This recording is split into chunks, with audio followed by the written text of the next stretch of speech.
My name is April Al-Rashid. I am actually a full-time employee of the City Government of Zamboanga, and Anyang Pinoy, my new business, is my part-time business. So before I start, I'd like to give you a little of my background, why I started my slides with the Millennium Development Goals. I come from a family of strong and empowered women. My family was in public service all this time, both from my father and mother's side. So in Zamboanga City, where my father's family is from, my grandmother was in public service, being the first female city councilor of Zamboanga City. On my mother's side, my grandfather, Gaudioso Martelino from Calibo, Aklan, was vice mayor for 20 years. And my mother, who is now in Seattle, Washington, was the executive director of the Committee on Asian Americans in the state of Seattle, in the state of Washington, specifically Seattle. So why did I start with the Millennium Development Goals? From the perspective of a public servant, being in public service from the city of Taguig for 8 years as area manager during the administration of Freddy Tinga, I am now also with the city government of Zamboanga, and I realized that being a German scholar, I have a lot to impart and I have a lot to share with regards to making a difference in contributing to solving some of the Millennium Development Goals, specifically probably number 1, no poverty. Because right now it is integral for us as women entrepreneurs, or even as women who are incapacitated by the pandemic, to continue to help each other and to come and be there for each other, to continue the way we do business or the way we provide for our families. I am very much in touch with my partners in Basilan, specifically the community weavers of Buahan in Lamitan, and we agreed to help each other in terms of providing materials and providing financial support to them. So this I am trying to solve their concern in having not enough financial means during the pandemic. In fact, I was talking to them, and some of the things we help each other with is that there are hardly any materials in Basilan, so sometimes I provide for them, and I help them finance their needs for the orders that are coming into them. Another concern is gender equality. You know, the weaving communities are composed of more than 100 families, and the weavers are not only women. They have men weavers, they have old people, and they have youth as well. And of course, this has given them decent work, and this has helped them mitigate the negative effects of the pandemic. In fact, they receive support from the City of Lamitan, the City Government of Lamitan, as well as the DSWD. However, they always tell me that it is not enough because they need consistent orders to be able to feed their families. So, with the little efforts that Anyang Pinoy has done with them, I think we have a long way to go. I am not limiting myself to the weavers in Lamitan, but I also work with some of the weavers in the Yakan village in Zamboanga City. But because the weavers in Lamitan need my support more, so I try to help them by marketing the products that they offer to me. So why do I mention industry, innovation, and infrastructure, which is number 9? Because in the beginning, the Yakan weaves were only identified with table runners, tablecloths, and coasters. But we are trying to come up, Anyang Pinoy is trying to come up with fun and ready-to-wear outfits for women. Specifically, I will be showing you more pictures later, and we are going to start with a clothing line for men as well. Why do I say number 12, responsible consumption and production? Because with Yakan weaves quite expensive, we do not limit ourselves to just making clothes. right now the masks that we have made and the ear savers prevent us from throwing away the scraps that we have. So we try to sew them together and come up with more masks, not only for adults but also for children. And I'd like to emphasize also, but before I move to the next slide, that I really believe that partnerships with the women weavers, with the weavers, is helping them continue to provide for their families and for their communities. So I'd like to highlight that with the support of the German community and my co-alumni in Luzon and Visayas, I have been able to help these weaving communities and look forward to meeting more people and more families that we can help. I already mentioned these entrepreneurial networks. I believe that during this challenging times, specifically because of the pandemic, entrepreneurship is key because, as I mentioned earlier, these weaving communities depend on weaving. They say they have no other source for economic change or for economic advancement if they do not continue to weave. So I know that I am not the only one supporting them, but I try to help them also organize themselves and be more professional so that they can also access more help later on. Why do I say it's user-centered? It's user-centered because they also accept other orders from other regions, not only from Mindanao. They also serve people in fact, the Office of Vice President Lenny Robredo also orders directly from them, and some entrepreneurs from Cebu.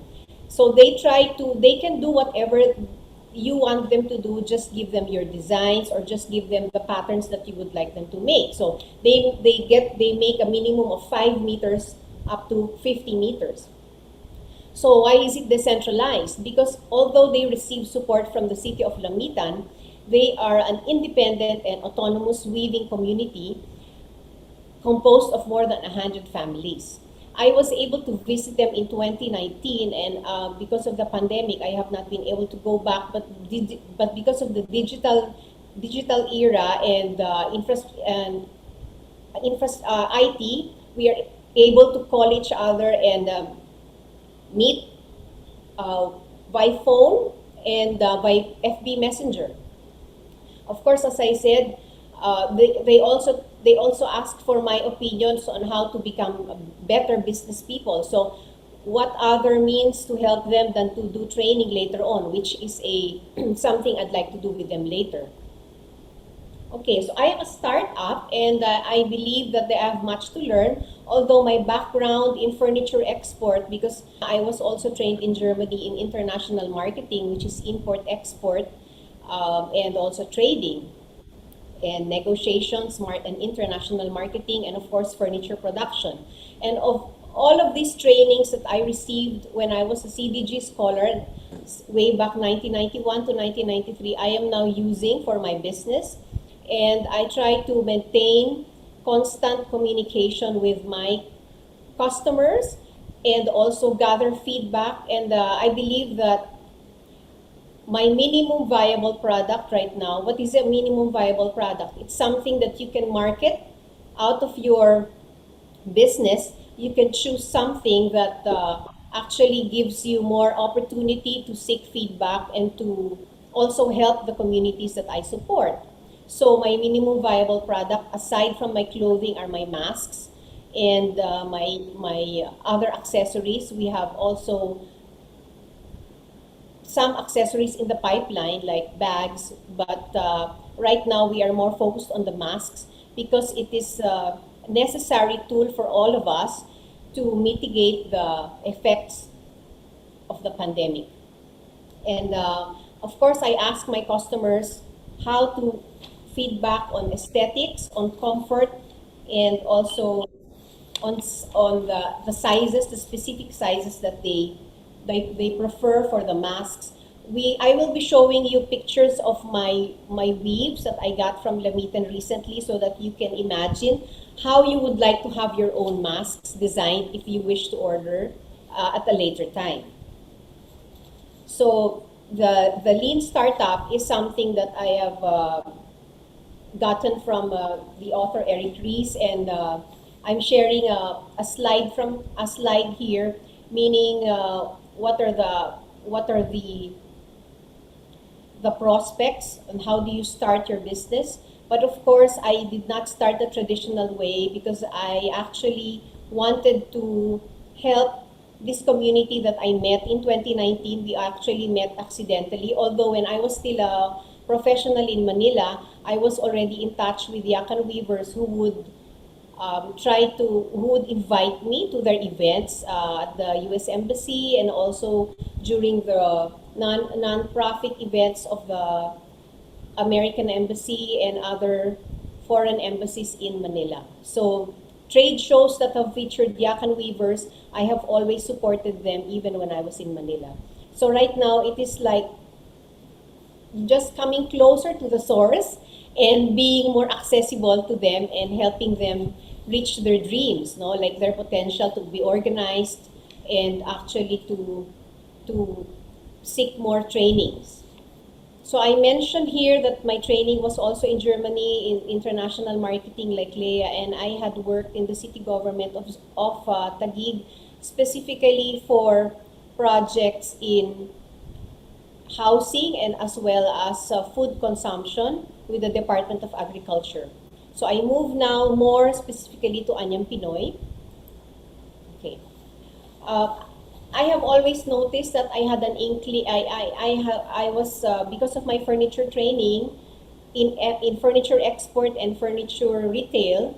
I was always interested in interiors and how to create a beautiful home setting, and I have tried to apply that as well to my vision of harnessing these artistic capabilities and helping these indigenous communities in Zamboanga, Basilan, Sulu, and Tawi-Tawi, actually the Sulu archipelago. Most of us here, I speak Sama Bangingi, but we also speak Tausug and Yakan. Why do I focus on the Yakan tribes right now? Because my grandmother on my paternal side was Cesaria Ramirez. She was part Bulaqueña and part Yakan from Lamitan. So I am trying to help these communities be more mainstream and help them sustain their livelihoods. So aside from the Yakan groups that I have mentioned, I have also started to work with Tausug weavers from Parang, and later on I will be sending or creating a catalog of the weaves that they are able also to provide. Unfortunately, I don't have any right now because I have not really purchased anything from Parang, and it is actually a bit dangerous. It was just fortunate that my sister, who had a project with the UP Institute of Islamic Studies, was able to go to Parang and Patikul and get some samples for me, but I have not really touched any of the weaves, so I don't have any samples here, unlike the weaves from the Yakan groups that I have samples of. But I look forward to sharing them all with you later on. So what is Anyam Pinoy's target market? What is Anyam? Anyam is the local word for weave. It is the word we use in Sama, Bangingi, in all Sama dialects, in Tausug and in Yakan. I actually wanted to use my name, Safia. However, I had some I was advised by the Intellectual Property Office that someone already is using that name. So I said, I consulted the weavers and I said, what is the word that is most representative of what you're doing? And they said, that is Anyam. So I decided to use the word Anyam and add Pinoy, because eventually I have a designer, a male designer from Manila who is a good friend, and he said, there is a large untapped market for males, no? So right now, if you look at my screen, I am dealing with women decision makers, art enthusiasts, the foreign market, and hijabi fashion for women. But later on, we are also looking at serving the male population. So this ensemble that is you see in the picture is a combination of two weaves. It is the red bungasama weave on the upper portion of the screen and also the red piece weave. So this red piece weave is actually what the Yakans use for their headgear. But they have, you see, with this outfit, we are able to use the headgear not only for the traditional wear, but also for this is actually a suit. No, it's a jacket and a pair of pants using two kinds of weave. This jumper that I am wearing is actually cotton, made of cotton, and then the weaves at the bottom are red sinaluan weaves. Here. So we are not limiting them to the weaves, so you can actually choose what weaves you prefer on your jumper. So this is a cotton jumper, but I also have made jumpers from linen and from kucha. This is the ad that we have made for Anyang Pinoy. We will be coming up with more ads for each of the outfits that we have made. So this is the jumper, and these are the square pants with bungasama weaves. This is also the red weave on the pants. These are cotton pants, and then we have put the weaves on the pocket. This is bungasama. It's a little more complicated than the stripes. Okay, and these are some of the German alumni women who have patronized Anyang Pinoy from the very beginning. You see on the left, Dr. Renz Sales Come from the Visayas State University. She has on her a sash with the red piece weave I described earlier. This one. See? So as I said, instead of just a headgear, it is now a sash and you know, in a jacket. And on the right, you see Professor Juvie Hervasio from the UP Open University with her jag pants with red sinaluan weave and also her red mask. Next slide, you have Ruth Owen. She's a good friend of mine, a Zamboangueña as well. She is co-founder of Connected Women. Connected Women aims to, you know, promote digital mentoring and entrepreneurship in the digital era through their network of 75,000 women. I attended their webinar yesterday, and it was very, very engaging, and it was inspiring. This is youth. This is Ruth. She's wearing a cotton blouse with yellow sinaluan weaves at the side. The yellow weaves are here. It's timely because yellow is the color of the year. Here. See, this is yellow. And then on the right is a good friend as well, Myra Paz Abubakar, who is concurrently the Regional Director of the Department of Tourism of Region 9 and Assistant Secretary for Mindanao. She has on her a linen jumper, a gray linen jumper with red sinaluan. So you see, these are the decision makers who have patronized Anyang Pinoy. And on the next slide is this lady, Monica Olondris. She has a furniture factory. She has a shop in Bel Air, and then she makes furniture, and she also does custom furniture. And she bought masks from me. If you see, my logo here was still Sophia. That was before we applied for our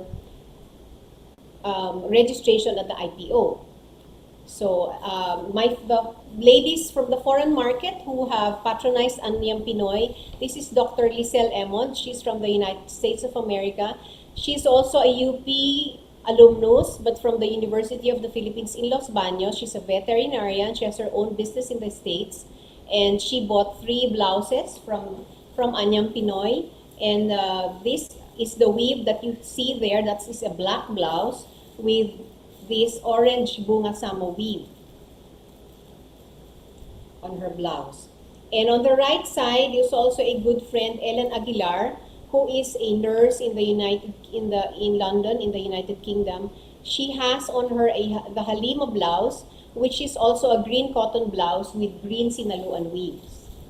So I have tried as much as possible to show the different products that Anyang Pinoy has made using the different weaves that are available to us from the ladies. Okay, as a new business, I am aware that there are strengths and weaknesses that I have right now, that I currently have, and I must try to overcome. So one of the strengths, my basic strength, is I work directly with the weaving communities in Lamitan. And then my sewers in Zamboanga City were trained in Saudi Arabia. They used to sew for princesses. So the workmanship is quite good. And because this is an online business, I do it after work or during the weekend. So I work from home, and if I have to see my suppliers, I must go to Lamitan or I must go to the sewers here in Zamboanga City. So because I outsource everything, my costs are low. What are my weaknesses? Because I'm a full-time employee of the city government of Zamboanga City, this is a one-woman show. I do it on weekends and, as I said, after work. And because I'm still starting, sometimes I experience financial limits in expanding the business. And because I have outsourced most of my work, sometimes my productivity is limited and slow turnaround time hurts my customers. So what are the opportunities I have? Well, I could actually improve my quality and my craftsmanship by hiring full-time the sewers I have who are now employed outside. And also, I have spoken to my women entrepreneurs in Lamitan, and they wish to be trained to become better entrepreneurs, when I say better entrepreneur, that means they know how to save their money, not only to spend, and to also organize themselves to become a cooperative so that they are able to access training and funding from outside. And there is also, we are working now with a module on how to translate the training modules that I have accessed into Tagalog, because that is the more common language. Although my grandmother was Yakan, I do not really speak Yakan that well. I speak Sama more and Tausug more. So we agreed to conduct future trainings for them in financial literacy and business management in Tagalog. So, of course, I am not limiting myself to the Sulu Archipelago. In fact, Dr. Jinky Bornales earlier introduced me to weavers from Lanao, from Marawi. And I also met some weavers from Maguindanao. But I am taking it slow because, as I said, I'm a new business and I do not really want to over-invest or to be overly engaged too much in spending, because I have to be conservative. And what are the threats? I'm a newbie competing against established entrepreneurs. From Zamboanga City, I can already identify two or three other competitors, but I do not consider them competitors. I consider them mentors. And I have some of them have become my good friends. And why am I doing this? Because I would really like to continually represent women entrepreneurs, especially the weavers, because they are the most, these communities, they are always say that they are mostly affected by the pandemic, and they are grateful for our support. What other threat do I face? Well, good linen and cotton fabric are imported and expensive. This is also the limitation of the other entrepreneurs I've spoken to. In fact, my fabric I have imported from India and Malaysia, and some of the entrepreneurs I've spoken to, they import all the way from Italy just to get really good linen. So that is a concern. Perhaps I don't know how we can make our own linen, or perhaps bring the costs down. But right now, importation is the only alternative. And because of the pandemic, I am not able to go to Lamitan as much as I want to, so we just, as I said, communicate by phone most of the time, and that limits my mobility. So what have I learned as an entrepreneur in the last year? Crisis breeds opportunity. Why do I say that? Because in the beginning, when we were all struck by COVID-19, I said, how will I was just starting with my weavers back then, and I said, how do I continue my business with the pandemic? But then I thought about it, and then I asked them, what do you really need? They said, we just need your constant support. Continue ordering what you can. It's not really in big quantities yet, but if I get to order once every 3 months, then that's good enough for them. Not good enough, but can be better. And then of course, I know what I can and cannot do. Why do I say I know myself? Because my previous background was in furniture export and retail, and I was also in local government and non-profit organization in a non-profit organization in Taguig, and I briefly worked with a CDG regional office in Manila. So I am good with working with people. I network well. I communicate well. But my limits are that I'm a full-time employee, so I have to be able to schedule my time well so that I maximize the time that is available to me. And I realize that as I get older, I really have to start living my passion, what makes my heart sing, because I really enjoy working with people, and working with the communities. I remember when I was still in furniture export, my company used to export 1 container a day to the United States. And when we were struck by labor problems, when I came back from Germany, my senior, the one who sent me to Germany, died of a heart attack because of the labor problem. So I had to take over operations and serve pending orders from the US, Mexico, and Turkey. And that took me to Taytay, Cainta, and even Pampanga to check on our subcontractors and the quality that if they would give us the quality that our buyers needed. So in this business, I think it is really important to recognize what you're able to do, what you can bring into the picture, and what you cannot do. Of course, it's also important to be empathetic to the situation of the weavers, because sometimes they say that most of the time they say they are limited financially, and even if they long wanted to register in being a cooperative, they need financial support. So I try to provide that with the orders that I give them. And of course, I learned to be resilient, because if I really want to live my passion and I really want to continue helping the communities I have identified to help, I must learn to build on what I have and do the work needed. It is not a joke, because to have a full-time business, you must be an entrepreneur 24/7. So that's why I end with time management being the last lesson I learned. And what are my future prospects, and how will they impact women? Of course, the capability building I mentioned earlier for better business management and financial literacy.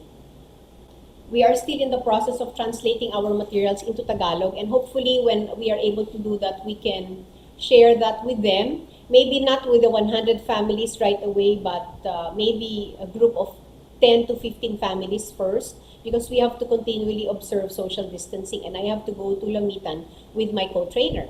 So of course, the community work that I have learned working with the City of Taguig in the Office of the City Mayor then has given me more opportunities to reach out, not only to the weavers in Lamitan, but also the weavers in Zamboanga City and other regions. Now, I am looking forward to visiting Parang and Patikul to cooperate with Tausug artisans. And actually, their weaves are more complicated and more expensive, but we will find ways to be able to incorporate them into our designs.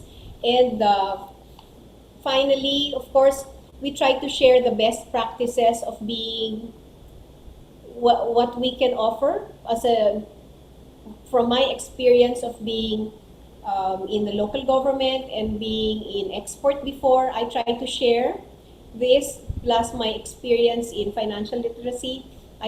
From being in a Sun Life financial advisor before and a certified mutual funds advisor, I try to help my community engage in these best practices, and hopefully we are able to multiply that not only with the Yakan community but also with the Tausug community and the other indigenous communities in Mindanao. Because I would like to end that I am not focusing only on Mindanao. My mother is from Calibo Aklan, and there is also the piña